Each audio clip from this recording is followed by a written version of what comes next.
Ang hiwaga ng mundo ay sadyang walang pinipiling panahon, lugar man o nilalang. Kapag ito ay nakatadhana sa iyo, ay wala ka nang magagawa, kundi pangatawanan ito. Ating tunghayan ang kwento ng isang binatang itago na lang natin sa pangalang Ivan. Sa unang pagkakataon ay nabigo si Ivan sa pag-ibig.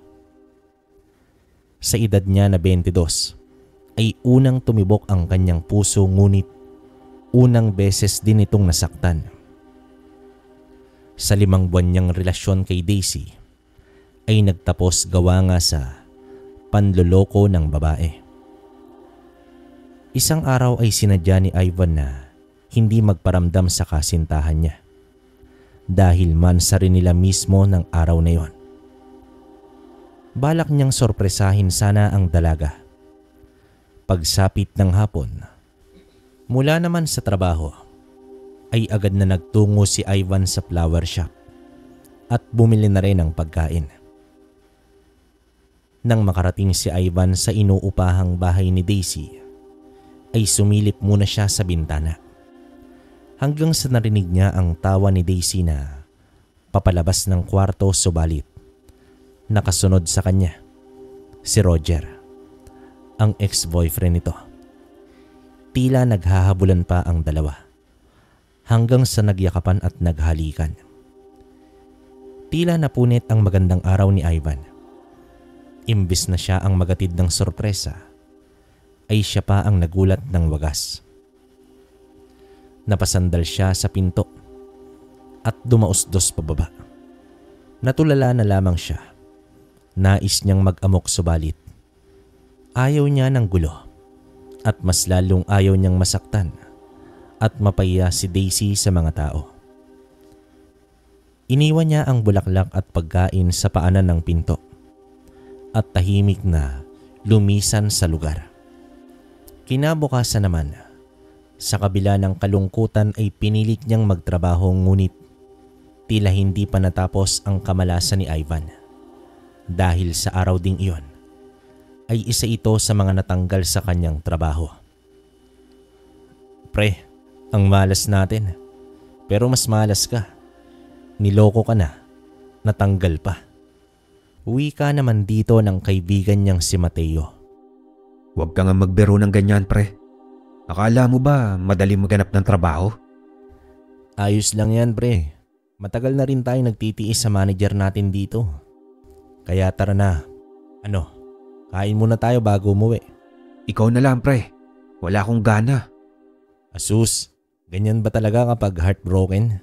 Tara na, ikain mo na lang yan. Habang kumakain sila, ay nagmungkahi naman si Mateo na magbakasyon muna sila upang maiba naman ang takbo ng kanilang utak at para na rin makapag-relax. Bakit, Mateo? May alam ka bang lugar na pwedeng pagbakasyonan? Oo naman, pero dun tayo sa probinsya ng aking lolo, sa Isabela. Ano bang meron sa lugar na yon? Mag-i-enjoy tayo doon, pre, kasi malapit sa dagat at bundok. Ibang-iba dito sa Maynila. O sige, pero magpapaalam muna ako kina Itay. Gayon pa man, dumating nga ang araw na babiyahe na sila papunta ng Isabela. Balak nila na 1 buwan manatili sa lugar, kaya tigi-isang bag lang ang kanilang dala. Mahigit 10 taon na noong huling nakapunta si Mateo sa lugar ng kanyang lolo. Kaya naman hindi na rin malinaw sa isip niya ang mismong lugar nila. Pangalan lang ng barangay ang alam ni Mateo. Sa haba ng biyahe ay pareho silang nakatulog. Magkadikit pa ang kanilang ulo hanggang sa nagising silang pareho dahil sa malaking lubak na nadaanan ng sinasakyan nilang bus. Nagpalinga-linga naman si Mateo sa labas ng bus at tinanong ang konduktor kung nasa na ba sila. Nang napagtanto ni Mateo na lumagpas na sila ay bigla naman siyang sumigaw. Yan na nga ba ang sinasabi ko sa iyo eh. Akala ko ba tandang-tanda mo ang lugar na to? Paano na tayo ngayon? Mukhang bihira lang ang sasakyan dito. Lakarin na lang natin pre. Sa tingin ko hindi naman malayo ang lagpas natin eh. Naku Mateo, siguraduhin mo lang. 3:00 na baka abutin pa tayo ng dilim sa kalsada. Ano ka ba? Magtiwala ka lang sa akin. Malapit lang tayo dun eh. Sa ilang minutong paglalakad ng dalawa ay may nakasalubong silang maglalako at ayon dito, may kalayuan pa ang nasabing baryo na hinahanap nila. Nasa halos 1 oras pa kung lalakarin. Malapit lang pala tayo 1 oras pa Mateo. 1 oras pa. Naku naman talaga Pasensya ka na. Pero hindi na natin mamamalayan yan. Basta tuloy lang tayo sa paglakad natin. O siya, sige na, wala naman akong magagawa Pero kapag may nadaanan tayong tindahan, tumigil muna tayo para makapagpahinga at makakain. O sige pre, ako na ang balat, ililibre kita. Dito umupo muna ang dalawa sa isang tindahan at nilantakan ng biskwit at soft drinks. Gawa na rin ang pagod ay nagwika si Mateo. Naiidlip muna ito saglit. Kahit pumalag pa si Ivan, ay wala na siyang nagawa. Sumandal si Mateo sa may upuan sa may labas ng tindahan. At agad na nakaidlip habang si Ivan naman ay hindi na nagpakampante. Dito binuksan ni Ivan ang kanyang bag at chinek ang mga gamit nila. Habang may araw pa naman ay sinubukan niyang maglakad-lakad muna at kumuha ng impormasyon sa lugar.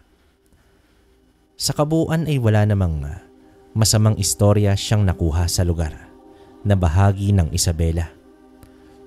Tumungo naman ito sa isang pampang sa gilid ng kalsada. Tanaw niya ang kagandahan ng mga bundok habang nasisikatan pa ng papalubog na araw. Ibang-iba ito sa nakasanayan niyang matataas na gusali sa Maynila. Makalipas ang ilang minuto, ay bumalik na ito sa tindahan upang gisingin ang kaibigan. Habang naglalakad siya, ay may nakasalubong siyang matandang lalaki. Nakangiti naman ito sa kanya. Ang itsura nito ay tipikal na talagang taga-probinsya. Nakasuot ng kamiseta, nakapantalon at may suot na isang salakot. Tinatayang nasa mahigit 60 anyos na ang naturang matanda. Ay mawalang galang na sa iyo bata. May barya ka ba riyan? Ay ibibili ko sana ng tinapay. Meron ka ba? Ay opo tatang, meron po. Pero itong 100 na lang para mas marami kayong mabibili. Abay maraming salamat sa iyo bata. Pagpalain ka sana. Ako nga pala si Lucas. Mukhang hindi ka taga rito. San ba ang punta mo? Sa kabilang baryo lang po Mang Lucas. Lumagpas po kasi yung bus na sinasakyan namin kanina. Kaya ayun. Ako nga po pala si Ivan. At yung nasa tindahan si Mateo, kaibigan ko po. Nasa kabilang baryo naninira ng lolo niya. Ganun ba? O sige bata, maraming salamat ulit sa ibinigay mo. Siya nga pala, tanggapin mo ito bilang pasasalamat ko sa'yo. Naku, wag na po. Hindi na po kailangan. O sige iyo, isipin mo na lang na isang alaala ito nang magpunta ka ng Isabela. Okay po, sige po Mang Lucas. Maraming salamat po. Isang maliit na bilog na kulay puti ang ibinigay ng matandang si Lucas. Napapailing na lamang si Ivan dahil isang laruang alahas ang ibinigay ng matanda. Inilagay niya ito sa kanyang bulsa at nagtungo na nga kay Mateo. Hoy Mateo, hanggang kailan mo babalak matulog dyan? Hindi na ba tayo uusad? Ay, ikaw pala Ivan. Teka, anong oras na ba? Nako, mag-aalas 5 na pala. Baka abutin tayo ng gabi sa daan nito. Maya-maya pa ay tumayo na itong si Mateo. Umusad na nga ang magkaibigan. Habang si Mateo ay wala na talagang ideya sa kanilang napuntahan. Kahit katiting na alaala sa lugar ay wala na talaga. Pero nagkunwari na lamang siya Sa mga nadadaanang bahagi ay gumagawa ng kwento si Mateo na doon daw sila minsan hinahabol ng aso. Nakasama ang ibang bata na hindi na daw niya maalala ngayon. Hanggang sa bumungad sa kanila ang arko na may pangalan ng barangay.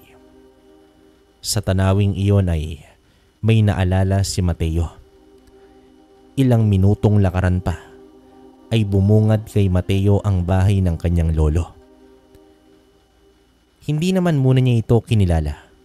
Bagkus, nagtanong muna siya sa mga kapitbahay. Isang luma at saradong bahay kasi ang kanyang nakita. Taliwas ito sa masigla at malinis na kapaligiran na nakita niya noon. Sa kanyang pagtatanong ay nalaman niya naman na 1 taon na palang patay ang kanyang lolo Bosyo. Nako paano na yan Mateo? Wala na pala ang lolo mo. Bakit hindi mo alam? Matagal na kasing nawala ang komunikasyon namin sa kanya. Sa totoo lang, kung hindi ka nagtanong ng lugar, hindi ko to may isip. Pero nakakalungkot. Hindi man lang kami nakapagbigay ng huling serbisyo para kay lolo. Oh, ano nang balak mong gawin natin ngayon? Siyempre, apo ko ni Lolo Bosyo.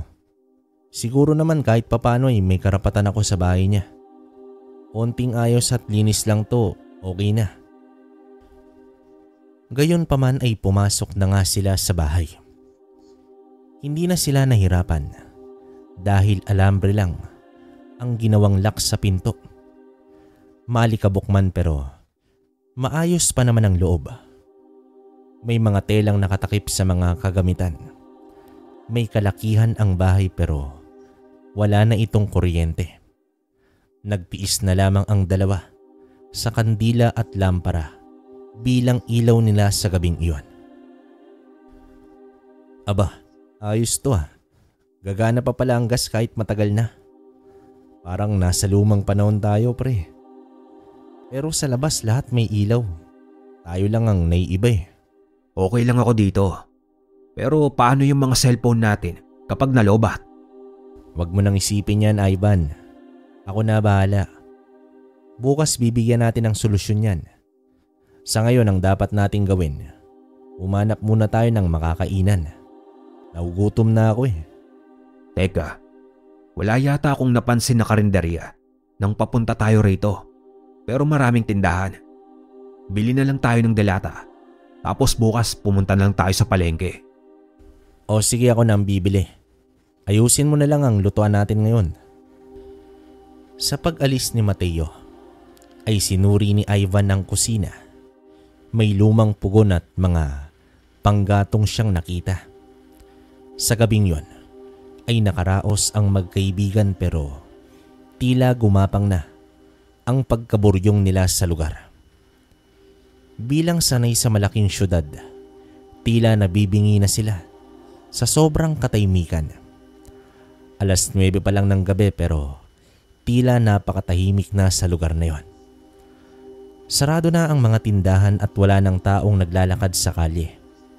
May iilang bahay na bukas pa ang mga telebisyon habang ang dalawa ay parang ipinako sa kama. Hindi na rin maaasahan ang mga cellphone nila dahil lobat na pareho. Tumayo naman si Ivan at lumabas. Kinatok si Mateo sa kabilang kwarto. Oy Mateo, saan ba ako pwedeng maligo? May balon dito dati pero baka madumi na yun. Baka matagal nang hindi nagamit .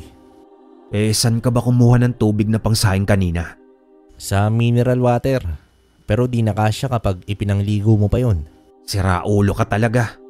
Tiisin mo na lang. Bukas na bukas lulusob tayo sa dagat. Pangako ko yan. Malapit lang ba dito yung dagat? Oo, mga ilang minuto lang kung lalakarin natin mula dito sa bahay ni Lolo. Sa pagbalik naman ni Ivan sa kanyang kwarto, ay hinubad niya na ang kanyang pantalon. Binuksan ang malaking bintana at humiga na tanging pang-ibaba na lamang ang suot nito. Mabuti na lang at napaka-presko ng hangin at masarap sa balat ang pagtama nito. Samantala, Napatingin siya sa kanyang pantalon na nakasabit naman sa likod ng pinto. Dito naalala niya ang maliit na bato na ibinigay ng matandang si Lucas. Gawa nga ng hindi pa siya nakatulog, ay dito kinuha niya ang bato. Sinindihan niyang muli ang kandila sa maliit na mesa at doon niya itinapat ang bato. Ang bagay na iyon ay mas malaki lang ng konti sa buto ng kalamansi. Habang sinisipat niya ang bato, ay tila may naaninag siyang imahe ng isang butiki. Paikot ang itsura nito na tila hinahabol ang sariling buntot. Kakaiba rin ang imahe dahil hindi ito nakaimprinta, kundi parang nasa loob mismo ng bato. Inakala niya pa na itlog iyon ng butiki, pero bakit naman sobrang tigas? Tumayo siya at ibabalik na sana niya sa pantalon ang bato, subalit nang akmang ipapasok niya na iyon sa bulsa ay biglang nabitawan niya ang bato at tumalbog naman ito papasok sa kanyang bibig. Sa hindi inaasahan ay nalunok ni Ivan ang bato. Pinilit niya pa itong iluwa pero wala na talaga. Tuluyan na itong nakapasok sa kanyang sistema. Nagpunta naman siya sa may kusina at lumaklak ng maraming tubig at tinusok ng daliri ang kanyang lalamunan upang maisuka, pero ni hindi man lang ito nasuka. Napasandal si Ivan sa lababo at hiningal. Iniisip na lamang niya na matutunaw din iyon sa kanyang tiyan. Nagilamos naman siya upang bumalik na sa kwarto. Habang humahakbang na ito, ay bigla naman siyang nahilo. Umikot ang kanyang paningin pero nagiging malapit ito. Parang nag-zoom in at zoom out. Kahit ang ilaw ng kandila ay biglang lumaki sa kanyang paningin at napapaatras ito. Narinig din niya ang mga iba't ibang huni ng mga hayop at kuliglig na sobrang lakas. Hindi na alam ni Ivan ang nangyari. Tila nasa isang sisidlan nito na ang lahat ay lumalaki at lumiliit hanggang sa nakita niya ang sahig ng bahay. Isang kakaibang tanawin na may kita mo lang kapag ikaw ay nasa itaas na. Nang napagtanto niya na nakadikit na pala siya sa kisame, ay doon na siya nagulat ng gusto at bumagsak sa sahig, subalit kahit konting kalabog ay walang ginawang ingay. Pumikit siya at nawala ng malay. Kinabukasan ay bumulaga naman kay Mateo si Ivan na nakatiyaya sa sahig. Tila natutulog ito. "Hoy Ivan, bakit dito ka natulog sa sahig? Tingnan mo, nakaganyan ka pang suot. Ganun ba kainit kagabi at dito ka natulog?" Teka, ano bang nangyari? Wow naman, ako pa talaga ang tatanungin mo. Sige na, magbihis ka na dun sa loob. Dito tumayo na si Ivan at pilit inaalala ang nangyari. Habang siya ay nagbibihis ay sumagi sa kanyang isipan ang pagsipat niya sa bato kagabi, at matapos nun ay wala na siyang maalala. Tiningnan niya sa bulsa ng pantalon ang bato, subalit wala na ito. Napakunot ang kanyang noo at saglit na lumabas ng kanyang kwarto. Sumalubong naman sa kanya si Mateo at masayang hinila si Ivan upang pumunta ng dagat. Dahil sa kakulitan ni Mateo ay nawala na ang mga iniisip ni Ivan. Nagpakasasa ang dalawa sa malinaw na dagat. Isang oras ang nakalipas ay bumalik na sa bahay ang dalawa. Basang-basa ang kanilang mga suot at literal na naglakad lamang sila. May iba pa na pinagtitinginan sila. Bumabati naman si Mateo sa mga tao, gawa nga ng pagiging palakaibigan nito. Oy, Mateo, hindi ba tayo maliligo ng tubig tabang? Manlalagkit tayo nito eh. Nako, yun lang ba? Huwag kang mag-alala. Halika. Dito dinala ni Mateo si Ivan sa kapitbahay nila na si Aling Sheila. Pinakiusapan niya pala ito na doon sila maliligo kapalit ng 10 piso.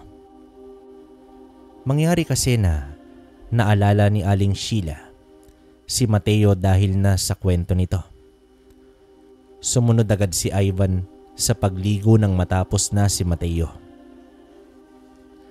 Sa kalagitnaan ng pagligo ni Ivan ay parang sumalampak sa kanyang pandinig ang pagdapo ng isang ibon sa bubong ng banyo.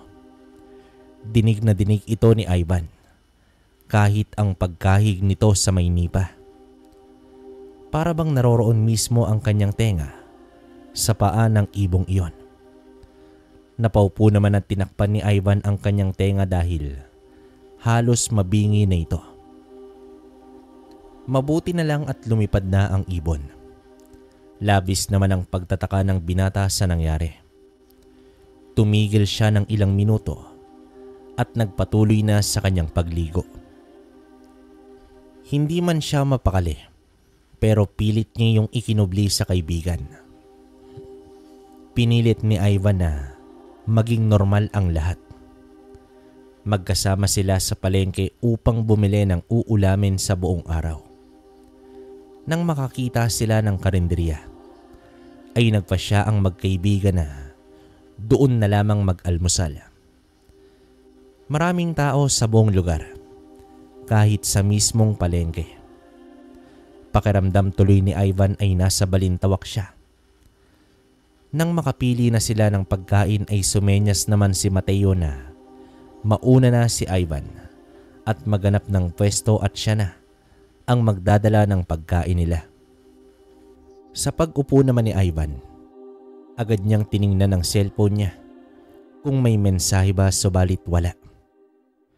Inilapag na ni Mateo ang 2 kanin, 1 adobo, 1 tinola at 2 chapsuy sa mesa. Tumayo ulit si Mateo dahil nakalimutan niya ang soft drinks. Nang biglang makamoy si Ivan ng sobrang baho, inamoy pa niya ang mismong pagkain nila. Baka kasi panis na o sira na pero hindi naman. Pasimple siyang lumingon sa paligid ngunit mga abalang tao lamang ang kanyang nakikita. Oh, pare, anong nangyari sa'yo? Sandali pre, para akong masusuka. O sige pero dun ka sa likod. Wag dito, nakakaya. Agad namang nagtungo si Ivan sa likod at doon ito sumuka.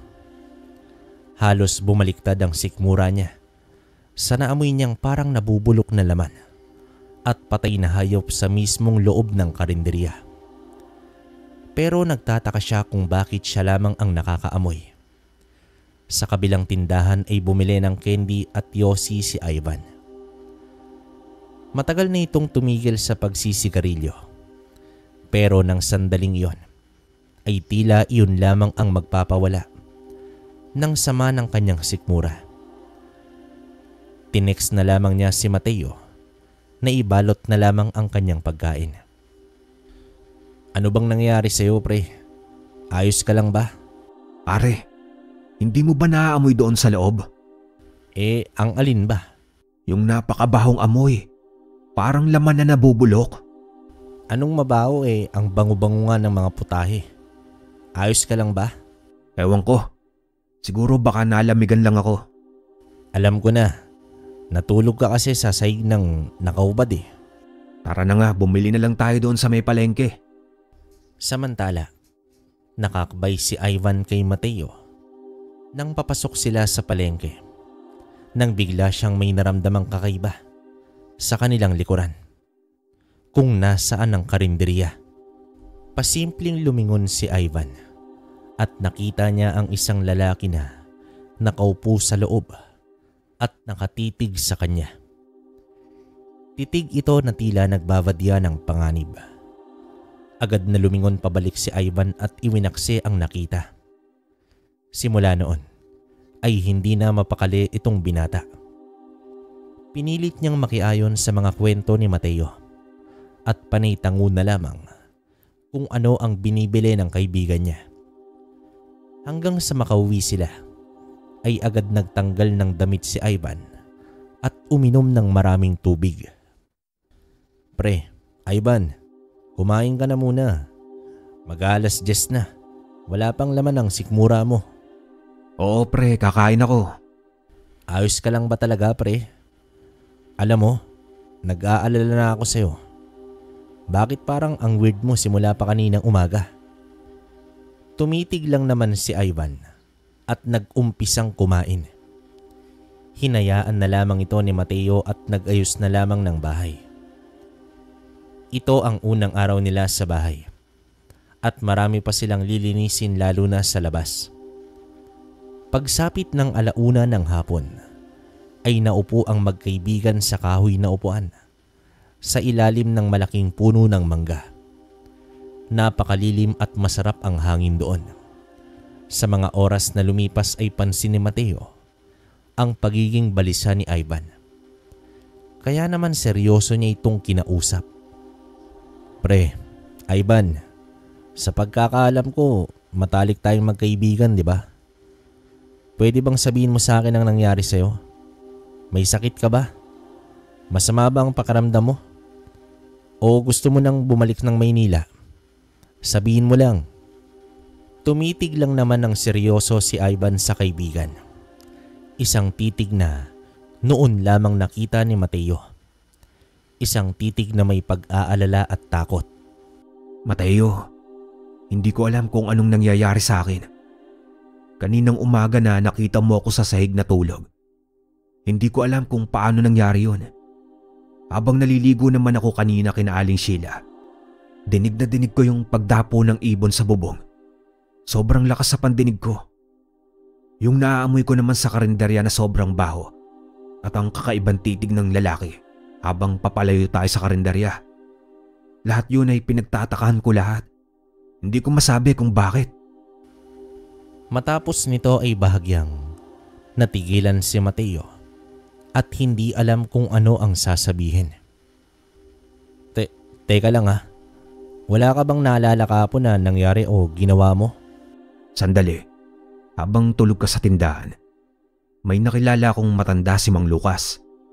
Umingi siya sa akin ng barya, pero dahil naawa ko binigyan ko siya ng 100. Tapos may ibinigay siya sa akin na parang alahas o bato na bilog at kulay puti.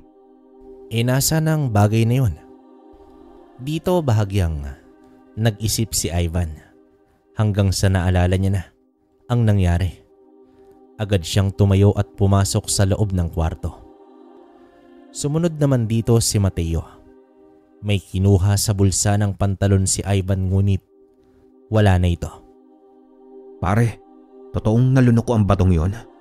Anong nalunok? Nilunok mo? Hindi eh. Aksidenteng tumalsik. At ewan ko ba basta nalunok ko na lang. Tapos biglang nag-iba ng pakiramdam ko. Saan mo ba nakita ang matandang yun? Dapat hanapin natin siya. Tiyak may alam siya sa nangyayari sa'yo ngayon. Teka lang pre. Nais mo bang sabihin nakagawan ito ng bato kung bakit ako nagkakaganito? Sa palagay ko, hindi mo ba alam ang mga kwento tungkol sa agimat? Maging sa anting-anting o kaya mutya. Yung magkakaroon ka ng kapangyarihan. Ano bang pinagsasasabi mo, Mateo? Walang ganun. Minsan kasi pre, narinig ko sa mga matatanda sa aming pamilya na pinag-uusapan ng mga bagay na ganyan. Kahit ng mga aswang eh. Hindi naman ako totally naniniwala pero parang naniniwala na rin kasi ako. Kasi nga kapamilya ko nang nagsasabi. Ganun ba? Pero sa tingin mo pre, mahanap pa kaya natin si Mang Lucas? May oras pa pre. Ano, balikan natin yung lugar gusto mo? Tumugon naman dito si Ivan. Agad nga na nagtungo ang dalawa sa tindahan sa gilid ng kalsada. Dito sumakay na sila ng tricycle at kahit ang driver ay tinanong na kung may kilala ba siyang Lucas sa lugar. Ngunit umiling lamang ang driver. Kahit ang mismong may-ari ng tindahan at mga tao sa paligid ay walang kakilalang Lucas. Hindi na nila alam kung papaano hagilapin ang matanda. Kaya umuwi na lamang sila ng bahay. Ayos ka lang ba, pre? Wala ka bang nararamdaman na kung ano sa katawan mo? Wala naman, pre. Pero mukhang maayos na ang pakiramdam ko. Gusto mo ba bukas na bukas ay bumalik na tayo ng Maynila? Wag, pre. Tatapusin natin ang 1 buwan dito. Huwag kang mag-alala. Maayos na ako. Bago naman dumilim ay nasipat ni Ivan si Mateo na may dalang extension wire mula naman kina Aling Sheena. Nakangiti pa itong nakatingin kay Ivan. Napapailing na lamang ang binata sa diskarte ni Mateo upang magkaroon sila ng kuryente. Isang ilaw na sa sala at isa din sa may beranda. Bagay na ikinatuwa naman ang dalawa. Iba talaga ang karisma mo, Mateo. Paano mo napapayag ang matanda? Loko, magtataka ka pa. Eh syempre gagamitan natin ang killer smile. At nagpapungay na rin ako ng mata. Alam mo na yon, di ba? Ewan ko sa'yo. Manggagamit ka talaga. Bandang 10:00 ng gabi, habang nasa beranda ang dalawa, ay humihikab na si Mateo. Pre, parang inaantok na ako eh. Gusto mo tabi na lang tayo? Baka maulit pang nangyari sa iyo kahapon. Salamat, pre. Pero matulog ka na lang. Magpahinga ka ng maayos. Pangako ayos lang ako. O sige, uuna na ako ron ha. Basta sumigaw ka lang kung kinakailangan. Dito tumayo na si Mateo, sabay yakap sa kaibigan niya at nagtungo na sa kanyang kwarto. Pero sa kaloob-looban ni Ivan ay ang takot na baka muling maranasan niya ang pangyayari kagabi. Ngunit mas natakot siya sa magiging epekto nito kung totoong isang mutya nga ang nalunok niya. Sa katunayan, nagkunwari lang si Ivan na walang alam sa mga bagay na kababalaghan. Pero kahit papaano ay may ideya ito. Inisip niya na posible kaya na maging isa siyang antingero. Pero ayaw niyang maging ganun. Nais lamang niya ang normal na buhay bilang binata at bilang empleyado. Napasandal na lang siya sa upuan at napatingala sa may kisame. Doon niya nakita ang isang butiki. Sumagi naman sa kanyang isipan ang imahe nito doon sa loob ng bato. Nagkatitigan sila ng butiki na tila ba nangungusap ang nilalang sa kanya. Hindi niya naman namalaya na dahan-dahang bumuka ang kanyang mga palad at kusang gumalaw ang katawan. Hanggang sa nakita ni Ivan ang sarili na nakadikit na sa dingding ng bahay. At doon siya biglang bumitaw at nalaglag sa sahig. Ngunit sa hindi niya inaasahan ay maayos siyang nakalapag at walang ingay na lumabas. Napatayo si Ivan at napatitig sa kanyang mga palad. Animoy dumikit ang mga ito sa dingding, pati na rin ang kanyang mga paa. Tila kakayahan ng isang butiki ang nagagawa niya. Mabilis siyang pumasok sa loob at isinarado ang pinto. Hiningal siya at labis na nagtaka sa nangyari. Uminom naman siya ng tubig at pumasok na sa kanyang kwarto. Diyos ko po, ano bang nangyayari sa akin? Bakit ako nagkakaganito? Ayoko ng ganitong buhay. Bulong niya sa kanyang sarili. Nakaupo sa gilid ng kama si Ivan habang sinasapu ang ulo. Ayaw niya na maging antingero kung ito man ang ibig sabihin ng lahat. Parang pinagsisisihan pa niya ang pagpunta sa probinsya. Hanggang sa biglang nakaamoy ng mabaho si Ivan. Katulad mismo sa karinderya kaninang umaga. Sumagi din sa isip niya ang lalaking nakatitig sa kanya. Hindi naman maiwasan ni Ivan na mag-isip na may aswang sa paligid. Ito mismo ang mga naririnig niyang kwento at napapanood dati. Gumuhit ang takot sa puso ng binata. Pero pilit niya itong nilalabanan. Naiinis na ito sa nangyayari sa kanya. May dumagdag pang manggugulo. Dito lumabas siya ng kwarto at kinuha naman ang itak sa may kusina. Kinatok niya ang kwarto ni Mateo. "Oh, pare, umaga na ba?" Mateo, pasok ka sa loob dali. Huwag kang maingay. May nilalang sa labas. "Tao? Sino? Bakit may itak ang hawak?" Kung ano man ang nasa labas, sigurado ako na hindi ordinaryong tao yan. Ito ang itak. Gamitin mo ito kung kailangan. Pero huwag kang lumabas ng silid. Dito ka lang. Teka. Paano ka? Hindi pwedeng hayaan lang kitang mag-isa. Pwede ba, Mateo, makinig ka na lang? May aswang sa labas. Dito nanlaki naman ang mata ni Mateo at napatango na lamang. Pagkalabas ni Ivan ay agad isinara ni Mateo ang pinto. Pinakiramdaman nito ang buong paligid at bumulong sa kanyang sarili. Anong aswang? May aswang dito? At paano niya naman nasabi na may aswang? Samantala, pinatay ni Ivan ang ilaw sa may sala at tanging aninag na lamang ng ilaw sa beranda ang nakakapasok sa loob. Gumilid si Ivan sa dingding, malapit sa bintana na jealousy ngunit gawa naman sa kahoy. Sa hindi malamang dahilan ng binata ay tila ba lumalakas ang kanyang loob habang inaamoy niya ang eksaktong kinaroroonan ng nilalang sa labas. Batid niya ang katahimikan sa paligid. Ang aswang ay palipat-lipat ng lokasyon. Minsan sa labas, sa likod at sa bubong ng bahay na yari naman sa yero. Walang bakas ng ingay. Tila napakaingat nito. Napansin ni Ivan ang isang putol na bakal na nasa gilid ng aparador sa may sala. Isa itong tubo ng tubig. Halos 1 metro din ang haba nito. Marahan niya naman itong pinulot at muli siyang gumilid. Hanggang sa namatay ang ilaw sa beranda. At doon naramdaman ni Ivan ang nilalang. Mabilis na bumaliktad ang katawan ng binata at doon ito sa kisame. Dumikit ito habang hawak ng 2 kamay ang tubo.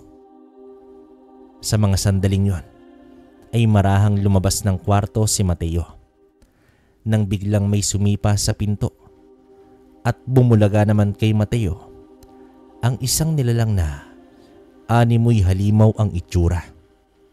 Ngunit nakita din niya ang isa pang nilalang na nakadikit sa kisame at mabilis na ipinalo ang tubo sa ulo ng nilalang. Dito umalingaw-ngaw ang tunog ng bakal na tumama sa ulo ng nilalang.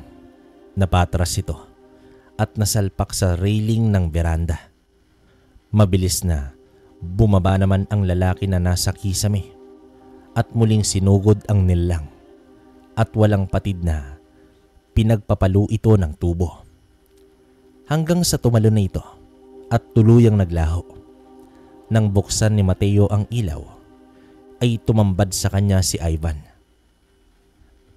Pare, ikaw yan? Papaanong? Mga pagtataka ni Mateo at naguguluhan sa nangyayari. Mabilis na isinara ni Ivan ang pinto at kinausap sa loob ang kaibigan. Pare, makinig ka.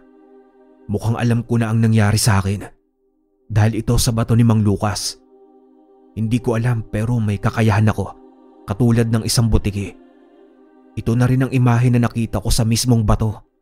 Ibig mong sabihin mutya ang batong yon?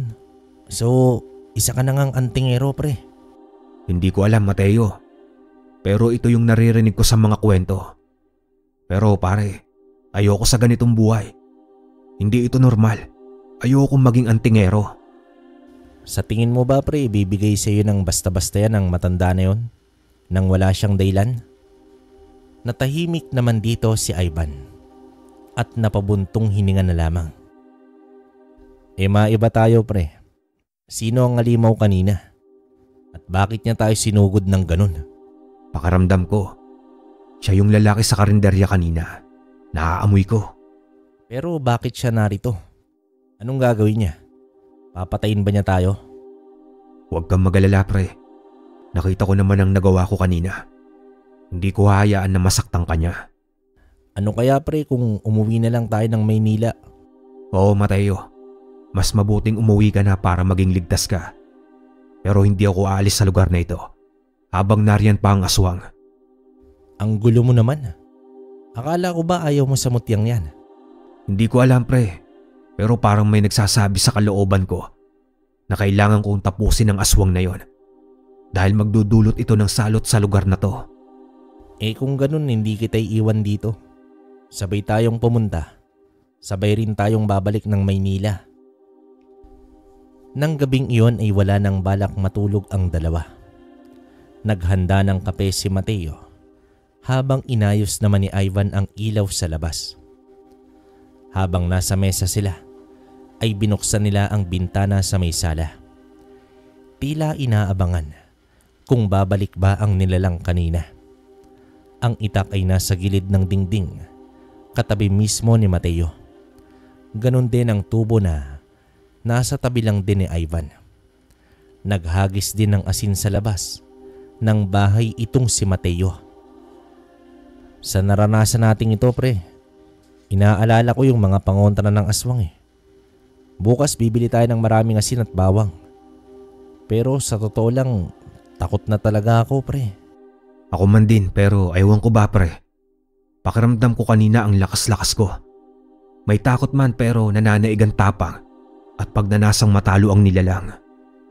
Sabihin mo nga sa akin pre, ano ba talagang nararamdaman mo at papaano ka dumikit sa may kisame kanina? Hindi ko maipaliwanag pero parang ang gaang-gaang ng katawan ko. Mas malakas at mas mabilis. Pero ayaw mo pa ring maging antingero. Oo pre, kasi nais kong mamuhay ng normal. Ayoko sa mga kababalaghan. Pero papaano yan? Nalunok mo pa naman ang mutya. Ibig sabihin hindi mo na yan maalis sa katawan mo. Pagsapit ng 2:00 ng madaling araw, ay bagsak na ang ulo ni Mateo sa mesa. Napangiti na lamang si Ivan. Ilang minuto pa ay binuhat niya na ang kaibigan at dinala sa kwarto nito. Tila isang batang paslit lang ang binuhat ni Ivan dahil sa lakas nito. Kinabukasan ay napagkasunduan nila na muling hanapin si Mang Lucas subalit bigo na naman ang dalawa. Dumaan muna sila sa palengke bago umuwi sa kanilang bahay. Mateo, relax ka lang. Nariyan ang aswang kagabi. Ano? Nasaan? Nasa likuran natin. Pero huwag kang lumingon. Lumakad ka lang ng kaswal. Nang mga sandaling yon, ay nagpakatapang na si Mateo. Nang madaanan nila, ang nagtitinda ng mga itak ay agad siyang dumampot ng mahabang itak at tumigil. Bahagya niyang itinaas ang itak at sinipat ang talim nito. Habang nasa tabi lang ni Mateo si Ivan, na ngayon ay nakatitig na sa aswang. Napatingin na rin si Mateo sa lalaki. Nasa ilang metro lang ang pagitan nila sa aswang. Siksikan sa tao ang lugar. At nakatayo lang ito na may malalim na titig sa dalawang binata. Akmang lalapit na si Ivan nang umatras ang lalaki. At mabilis na naglaho na sa kanilang paningin. At least ngayon, may mukha na ang aswang pre. Oo pre, pero ayos ka lang ba? Huwag kang mag-alala. Ayos lang naman ako Di ba sabi ko walang iwanan? Pagka-uwi naman nila ng bahay ay hindi na nag-atubili pa si Mateo. Nilagyan niya ng asin ang paligid ng bahay. At nagsabit din siya ng mga bawang sa loob at labas ng bahay nila. Matapos nito ay naghasa din siya ng bagong biling itak. Batid ni Ivan na porsigido ang kaibigan na labanan ang aswang Ang makulit na Mateo ay tila naging seryoso sa buhay na ikinatuwa naman ni Ivan. Pero sa kalooban ng binata ay ang damdaming pag-aalinlangan. Isang malaking katanungan sa kanya kung bakit siya pa ang napili ni Lucas na pagbigyan ng mutya. Kahit kailan, hindi pinangarap ni Ivan na maging isang bayani. Mas lalong ayaw din niya na maging kilala at sikat. Samantala, habang naghahapunan ang dalawa, halata ang tensyon kahit hindi man nila pinag-uusapan. Alam nila pareho na nakikiramdam sila sa paligid. Tila ba anumang oras ay sasalakay ang aswang na yon. Habang nagliligpit naman sila ng pinagkainan, ay hindi na napigil ni Mateo na magsalita. Pre, ano sa tingin mo? Sasalakay kaya ngayon yung aswang na yon? Kung ikaw ang papipiliin, gusto mo bang bumalik yon? Kung ako lang naman, parang gusto ko na parang hindi eh. Kung darating siya, posibleng matalo natin siya. Pero papaano kung hindi at tayong mapahamak? Hindi na biro ang napasukan natin, pre. Kailangan natin ng gabay. Bakit pa kasi hindi nagpapakita ang matandang yun? May naisip nga ako, pre. Ano kaya kung ipaalam natin sa mga kapitbahay? Huwag. Magdudulot lang ito ng takot. Tsaka maniniwala ba sila sa atin na mga dayo lang sa lugar? Hayaan natin na sila mismo ang makakita sa nilalang na yun. Simula sa gabing yun, ay nagpasya sila na sa iisang kwarto na lamang matutulog upang mabantayan ang bawat isa. Nasa tabi naman nila ang sandata, itak kay Mateo at tubo naman kay Ivan. May mga asin at bawang din sa loob ng kwarto. Habang nakahiga sila ay nagbukas ng bagong usapin si Mateo para kahit papaano ay maiba naman ang kanilang pakiramdam. Pre, maiba ako. Iniisip mo pa rin ba si Daisy? Hindi naman maiiwasan yan eh. Pero unti-unti ko nang tinatanggap ang lahat. Buti nga pre, napigil mo pa ang sarili mo nung nahuli mo sila sa akto. Kailangan pre. Ano sa tingin mo ang susunod na mangyayari kung sinalakay at sinaktan ko sila? Sigurado baka isa sa amin ang napahamak at isa na rin ang nakakulong. Kaya mas mabuting umiwas na lang. Kaya bilib din ako sa tibay mo pre. Kung ako siguro sa ganong sitwasyon mo, kahit isang suntok man lang na maaganti lang ako eh. Pero grabe si Daisy. Sa mismong mansari niyo pa talaga, no? Huwag na natin pag-usapan yan, pre. Matulog na lang tayo. Dito tumagilid na si Ivan habang pilit na maging maayos sa kabila ng kanyang nararamdaman. Masakit pa rin para sa kanya ang panloloko ni Daisy na parang kahapon lang nangyari. Maya-maya pa ay bumangon siya at lumabas ng kwarto. Hinayaan na lamang siya ni Mateo. Nagbuhos ng tubig sa bao. Itong si Ivan mula naman sa pitsil nang makaamoy na naman siya ng mabaho. Umigting ang kanyang tenga at alam niya na narito na naman ang aswang. Ikatlong katok sa pinto ang palatandaan nila ni Mateo na may aswang sa paligid. Marahang bumangon si Mateo at kinuha naman ang mga sandata. Iniabot niya kay Ivan ang tubo na nasa gilid ng bintana nakatayo. Sumenyas naman ito na nasa kaliwang bahagi ng bahay ang aswang. Dito dahang-dahang sinilip ni Mateo ang labas at doon nakita niya ang lalaki sa palengke kanina na nakatayo sa labas ng bahay nila. Nanginginig ang mga labi nito na animoy nanggigigil na sa galit. Napansin naman ng binata na hindi nakapasok ng bakuran ang aswang dahil sa mga asin na inilagay nila. Napangisi ng bahagya si Mateo at napagtanto niya na mabisa pala talaga ang asin. Lumingon siya kay Ivan at sumenyas na nakita niya ang aswang.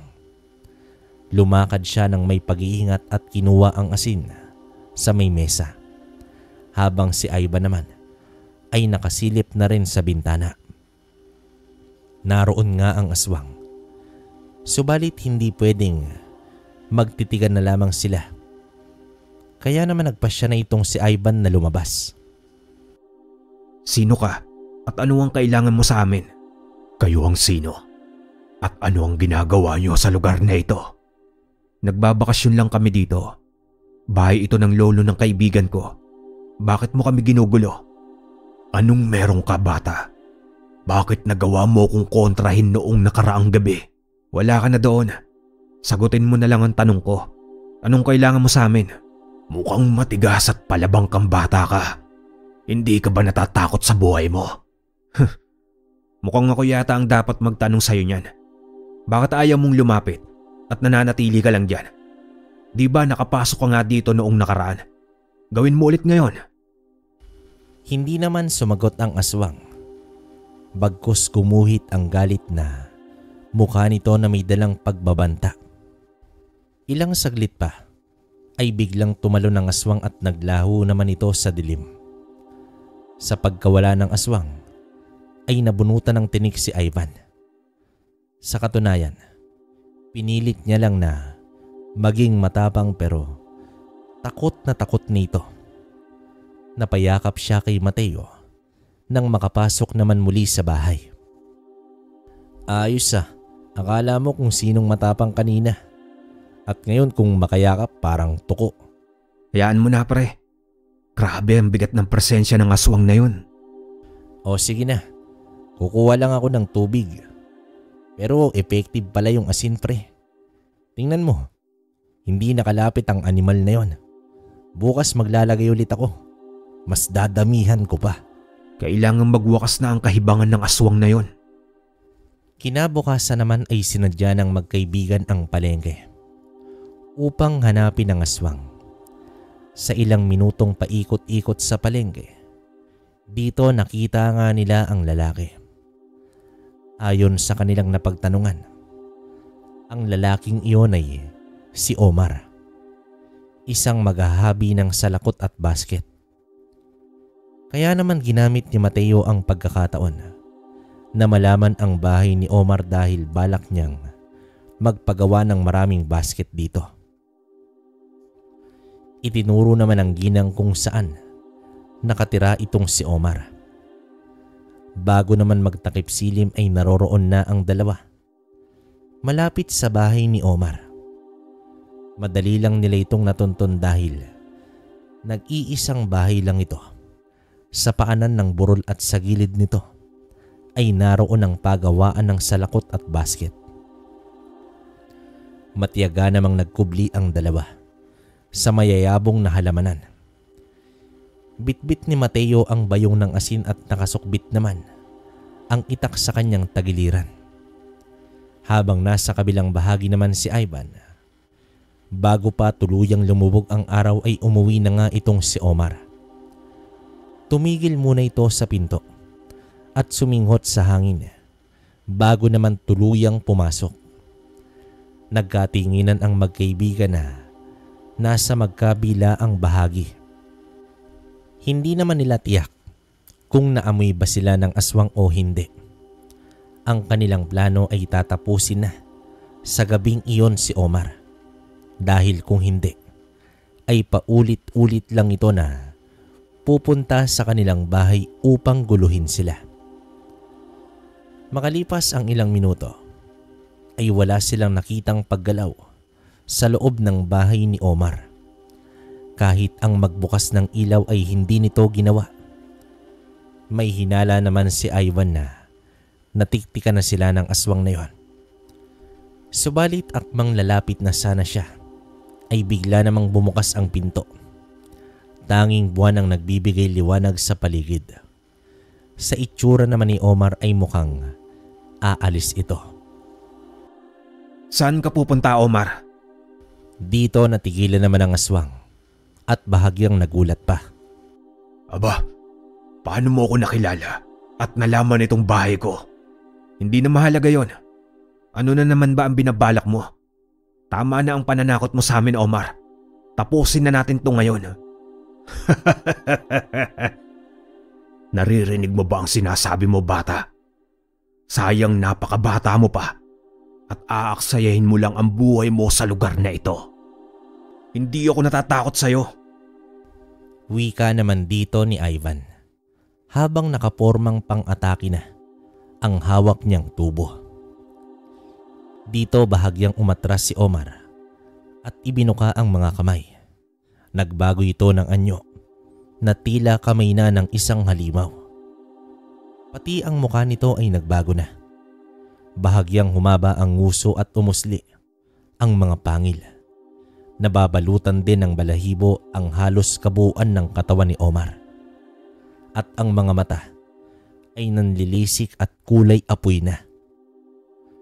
Napapalunok na lamang si Ivan, pero kailangan niya nang harapin ito upang matapos na ang lahat. Alam niya sa kanyang sarili na may taglay siyang kakayahan na pantapat sa aswang. Wala man siyang alam na orasyon, pero alam niya na may sapat na lakas at bilis siya upang talunin si Omar.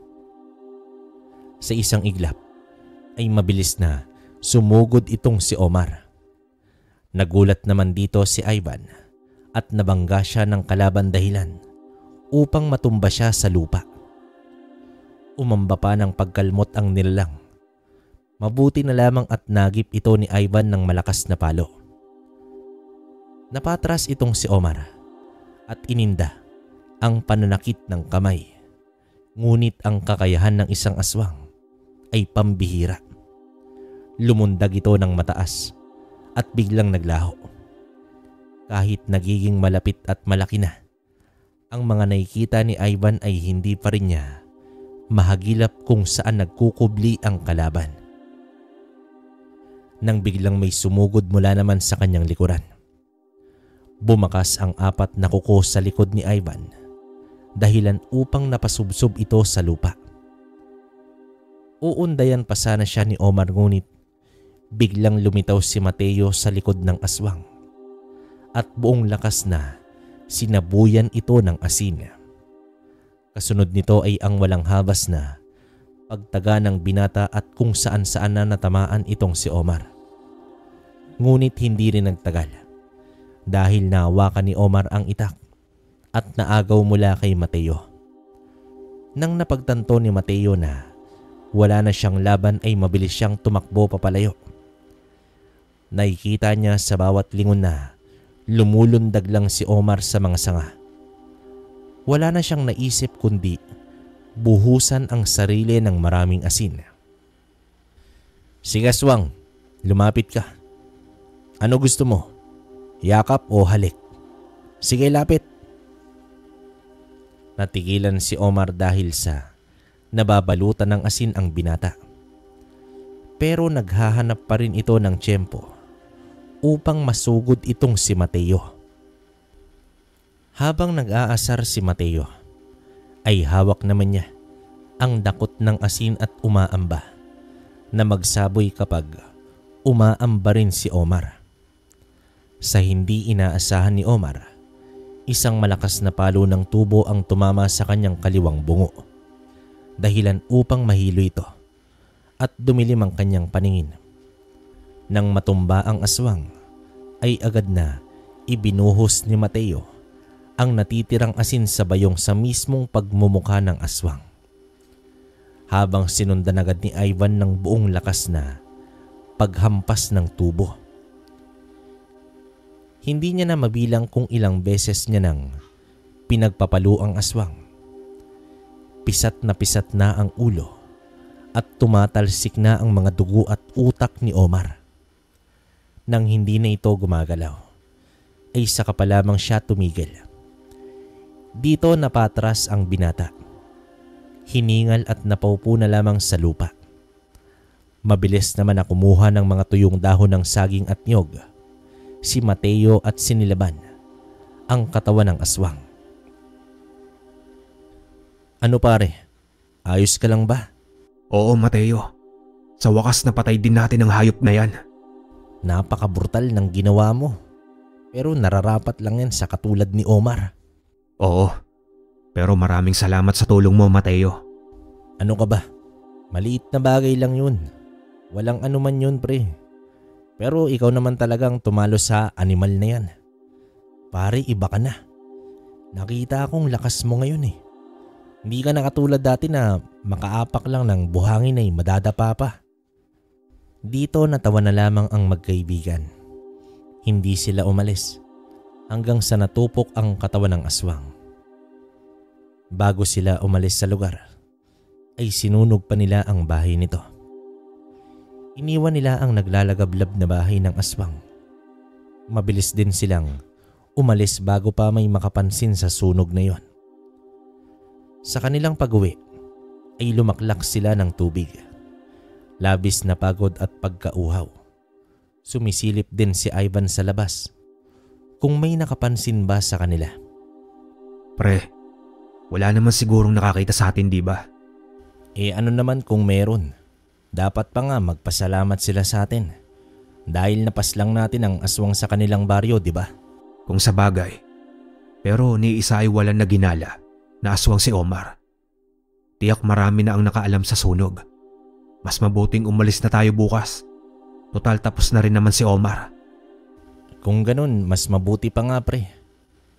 Sige na, magliligpit na ako. Pasikat pa lang noon ang araw. Kinaumagahan ay nagtungo na. Sa may sakayan ng bus ang dalawa. Halos lahat ng tao ay pinag-uusapan ang pagkasunog sa bahay ni Omar. Patay mali siya naman ang magkaibigan at nagkunwari pa silang nakikiosyoso sa pangyayari. Habang magkatabi naman sila sa may upuan, hinawakan ni Ivan ang kamay ni Mateo. Pasimple naman itong sumulyap sa kaibigan at ngumiti ito ng bahagya. Batid nila ang pagkagilty sa isa't isa. Sadyang wala na sa kanilang sistema ang pumatay. Kahit sabihin pang aswang iyon ay sadyang mabigat pa rin sa kanilang loob. Maya-maya pa hanggang sa may pamilyar na boses na narinig si Ivan mula sa likuran. Ang mortal na kalaban ng isang mandirigma ay ang kanyang sarili mismo. Pero huwag kang mag-alala. Masasanay ka rin at matatanggap mo din ang tadhanang nakatakda sa iyo, bata. Mang Lucas? Oo, iyo. Uuwi na ba kayo? Bakit ngayon lang po kayo nagpakita? Napakarami ko pong tanong.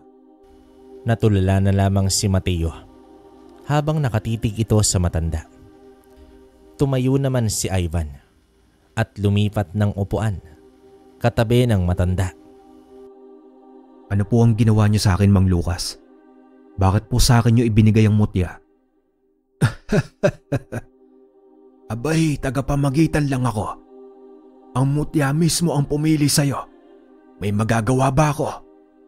Pinili? Bakit ako? Ayaw ko po ng ganitong buhay. Nais kong bumuo ng pamilya. Tahimik at namumuhay bilang normal na tao. Iyo, walang normal at abnormal. Lahat ng nangyayari sa mundo ay naaayon ito sa tadhana. Kahit saan ka man mapunta, nariyan ang masasamang loob. Nariyan ang mga taong mamahalin ka. Pero nariyan din ang mga taong sasaktan ka.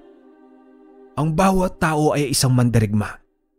Nilalabanan natin ang bawat araw. Nilalabanan natin ang mga pagsubok na dumarating sa ating buhay. Pero Mang Lucas, hindi ko po kaya ang ganitong uri ng pagkatao. Nagawa mo na nga, di ba? Magagawa mo rin ulit sa susunod pa. Isa kang biyaya, iyo. Isa kang biyaya para sa mga taong mahal mo at sa iba. Ayaw mong mapahamak ang iyong kaibigan, kaya ka lumaban.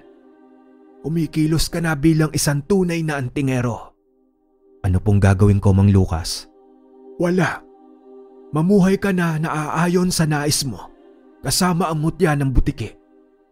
Di maglalaon malalaman mo rin ang tungkol sa tangang mumutya iyo. Unti-unti lang. Agad nang tumayo si Lucas at umalis sa lugar. Tila natulala lamang ang dalawa habang tinitigan ang palayo ng matanda. Nang mawala na ito sa kanilang mga mata, ay saka lamang bumalik ang kanilang ulirat. Ivan, pre, siya ba yun? Yung matanda na nagbigay sa iyo ng mutya? Oo, Mateo. Pero nasaan na siya? Napakarami ko pang gustong itanong. Mukhang hindi basta-basta magpapakita ang matandang yun, pre. Mas mabuting umalis na rin tayo sa lugar na ito bago pa tayo pagdudahan sa nangyari kay Omar eh. Habang nasa bus na sila, pabalik ng Maynila, ay tulalang nakatitig lang si Ivan sa bintana. Hindi niya akalain na ang simpleng bakasyon ay magpapabago ng tuluyan sa kanyang buhay. Napalingon siya sa katabi na natutulog na at ngumiti. Tanging si Mateo lamang ang naging karamay niya noon pa man. At pati sa panibagong yugto ng kanyang buhay ay si Mateo pa rin ang nakakaalam. Sa kahabaan ng biyahe ay pinakikiramdaman ni Ivan ang kanyang sarili. Wala naman itong kakaiba. Walang masamang amoy. Sa kabuuang naging ligtas ang kanilang biyahe. Sa kanilang pagbaba ay tila nanibago si Mateo. Grabe, ito na pala ang Maynila. Namiss ko to ng sobra. Loko, ilang araw lang naman tayong nawala dito ah. Sa dami ng nangyari sa atin doon, pre. Pakiramdam ko 10 taong tayong naroon sa Isabela eh. Huwag mo na akong yayayain sa lugar na yon ah. Bakit naman? Ayaw mo na bang makakita ng katulad ni Omar? Alam mo pre, kahit kailan sira ka talaga. Ang isipin natin ngayon kung paano tayo makahanap ng trabaho. Kaya mas mabuting magsiuwi na tayo. Pero Mateo, salamat ah. Kahit may pagkakataon ka nang umalis, ay hindi mo pa rin ako iniwan. Ano ka ba naman pre? Sinabi ko naman sa'yo eh. Siyempre walang iwanan. At asahan mo, lagi akong nandito sa bawat laban mo. Nang makauwi na si Ivan, ay ikwento niya sa kanyang pamilya ang mga pangyayari maliban na lamang ang tungkol sa mutya at sa aswang. Bago naman siya natulog ay sinubukan niyang maglakad sa dingding hanggang sa may kisame ng kanyang kwarto. Maning-mani at tila natural lamang kay Ivan na gawin ang bagay na yon. Ayaw man niya noong una, pero may boses mula sa kanyang kalooban na tila ngumingiti sa kanyang kakayahan. Makalipas ang ilang araw, ay tumawag naman si Mateo. Nagyaya ito ng gala. Ayaw sana ni Ivan pero sa sobrang kakulitan ni Mateo, ay napapayag na rin ito. Imbis na paghahanap ng trabaho ang atupagin natin, nandito tayo ngayon nagwawaldas ng pera. Chill ka lang pre, Ivan. Deserve naman natin ang magsaya. Matapos ang kaindig-kindig na tagpo dun sa Isabela, hindi pa ba tayo magsasaya? Ngayong nandito na tayo sa Maynila. Kung kani-kanino na nakipagsayaw itong si Mateo. Habang si Ivan ay nasa upuan lang, nag-oobserba sa paligid. Hanggang sa may hindi sang-ayon sa ginawa ni Mateo, na isayaw ang syota ng iba. Dinig na dinig ni Ivan ang bulungan ng 4 na lalaki. Kapag nagpunta ng CR si Mateo, ay doon nila ito babanatan. Ilang minuto pa ay nagtungo na nga si Mateo sa palikuran. Kaswal naman siyang humarap sa urinal at umihi. Akmang hahambalusin na siya ng isang lalaki. Gamit ang bote ng alak ay agad itong sinalo ni Ivan. Ilang segundong katahimikan. Agad na gumilid si Mateo dahil alam niya na rambol ang mangyayari. Sumugod ang isa pa na agad namang sinalubong ni Ivan.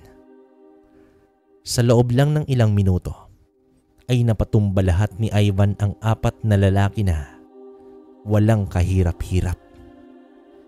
Kahit isa ay walang nakasapak sa kanya. Sa angking lakas at bilis ay kawawa naman ang apat. Agad niyang hinila si Mateo at dito lumabas na sila ng bar. Pare, ang galing mo. Grabe, parang mga basahan na inihagis mo yung apat na yun ah. Mateo, hindi ako natutuwa sa nangyayari. Kung ganito man lang ang kahihinatnan sa bawat paglabas natin, mas mabuting mamundok na lamang tayo. Doon kapantay ko ang mga aswang, pero dito mga ordinaryong tao lang. Pasensya ka na pre. Mabuti ka pa tuluyan ang nagbago samantalang ako. Pare, concern lang ako sa'yo. Ayaw kong mapahamak ka.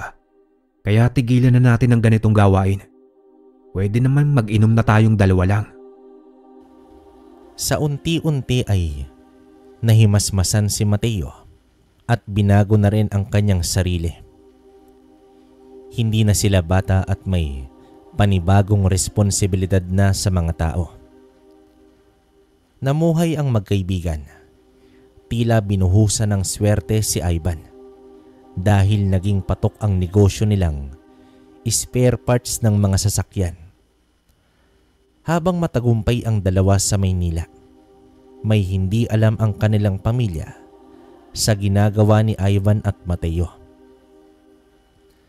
Sa bawat 6 na buwan ay nagbabakasyon sila ng 1 buwan at mananatili sa liblib na lugar. Taliwas ang lugar sa pinapaalam nila sa kanilang pamilya. Nagpupunta naman sila doon hindi upang magpakasarap sa buhay, kundi ang manugis ng aswang. Gamit ang lumalawak na kaalaman ni Ivan sa mutya ng butiki at ang pagiging mahusay ni Mateo sa labanan, ay nagsama sila upang tugisin ang mga nilalang ng dilim. May mga pagsubok man, pero sa bawat pagsubok, ang pagpanday ng matibay na pader sa kanilang samahan bilang magkaibigan. Ngayon ay ipinagpasalamat na ni Ivan ang mutya na ibinigay ng isang estrangherong matanda sa lugar ng Isabela. Ang kwentong ito ay nagpapaalala sa atin sa isang tunay na kaibigan. Isang tao na hindi man natin kadugo, pero naging karamay natin sa lahat ng bagay.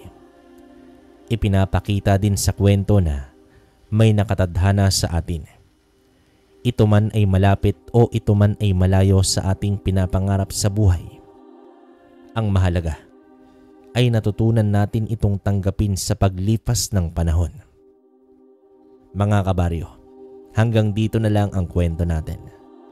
Naway merong kayong napulot na aral at may natutunan kayo sa kwentong inilahad natin. Okay, bale, grabe, wala masabi sa kwento natin. Parang romance comedy na horror, no? Okay din yung mga ganitong kwento minsan, kabaryo, di ba?